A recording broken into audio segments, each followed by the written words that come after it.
Hello. आता मी तुम्हाला घरगुती ऑर्गॅनिक पनीर कसं बनवतात ते शिकवणार आहे. आता तर तुम्ही बघा. आता मी आणलेले हे 2 लिटर दूध. 2 लिटर दूध आपण त्याचा 5 मिनिटं उकळून घेतले. त्याच्यानंतर आपण 2 लिंबू कट करून ठेवले. त्याच्यातून आपल्याला जेवढं लागेल 1 लिंबू 2 लिंबू लागले तेवढे त्याचा पिळायचे. पण दरवेळेस किती लागतात तेवढ्या प्रपोर्शन? दुधाप्रमाणे असतं. दूध तुम्ही किती घेणार त्याप्रमाणे ते लिंबू घ्यायचे. सध्या 2 लिटरला 2 लिंबू होतात बरोबर. आता मी ते लिंबू त्याच्यामध्ये पिळतो. दूध आता उकळलेलं आहे छानपैकी. त्याला आता मी लिंबूचा रस पिळतो. असं मस्तपैकी गोल फिरवायचं त्याला आणि मग त्याला पिळायचं. त्याच्यानंतर मग ते थोडंसं आपल्याला असं दूध कट झाल्यासारखं दिसतं. त्याला गॅस थोडासा मोठा करायचा, म्हणजे मग ते दूध परत उकळलं तर ते लवकर दूध फाटतं ते. आता याप्रमाणे आपण त्याला लिंबू पिळून ठेवलेलं आहे. आता याच्यानंतर याला थोडंसं आता सेट होऊ देऊ. ते दूध फाटलं तर त्याच्यानंतर आपण पुढचं करायला घेऊ. हे पहा, आता दूध थोडंसं उकळी दिली आपण, लिंबू पिळलेला होता त्यामुळे आता त्याला आता दूध ते थोडं फाटतंय. त्याच्यानंतर आता गॅस बंद करायचा. गॅस बंद केल्यानंतर ते बरोबर दूध पाणी पाणी मोकळं होईल आणि त्याचं आपल्याला पनीरचं मिळेल. ओके.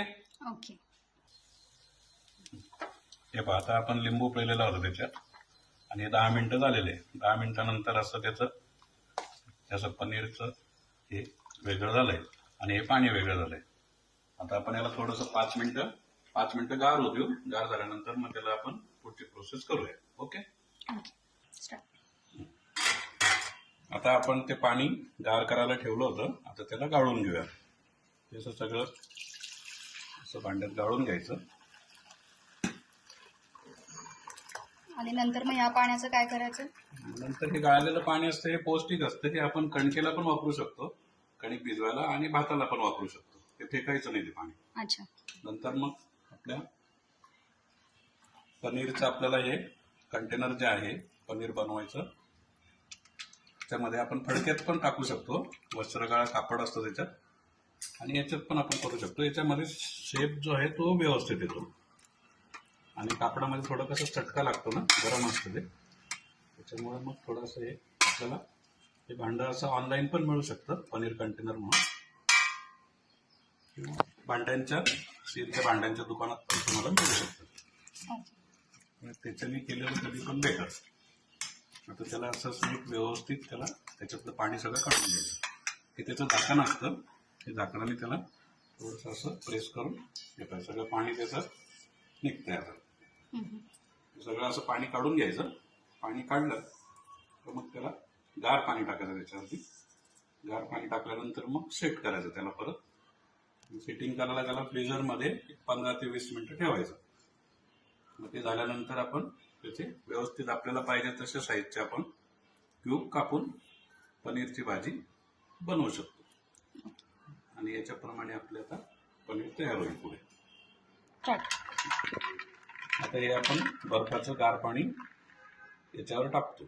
त्याच्याने काय होईल की ते सेट व्हायला त्याला मदत मिळते आणि लवकर सेट होतं ते. पाणी टाकल्यानंतर ते व्यवस्थितपैकी गार होतं.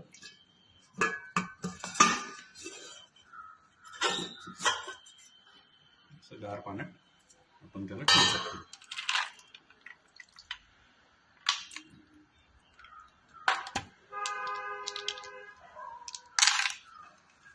हे मस्तपैकी गार झालंय आता एकदम छान.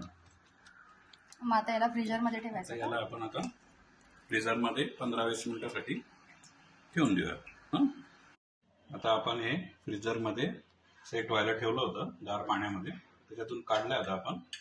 त्यातून काढल्यानंतर त्याला थोडंसं पाणी त्याचं असं काढून घ्यायचं.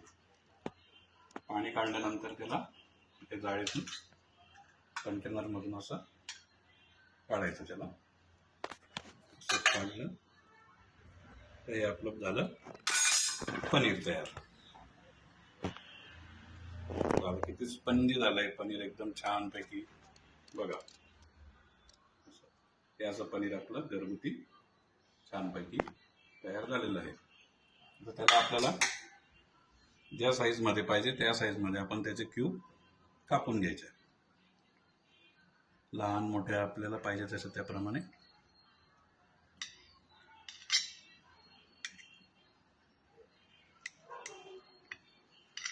तुम्हाला मोठे पाहिजे तर तुम्ही मोठे मोठे क्यूब पण त्याचे करू शकता. त्याप्रमाणे आपले झाले पनीर तयार.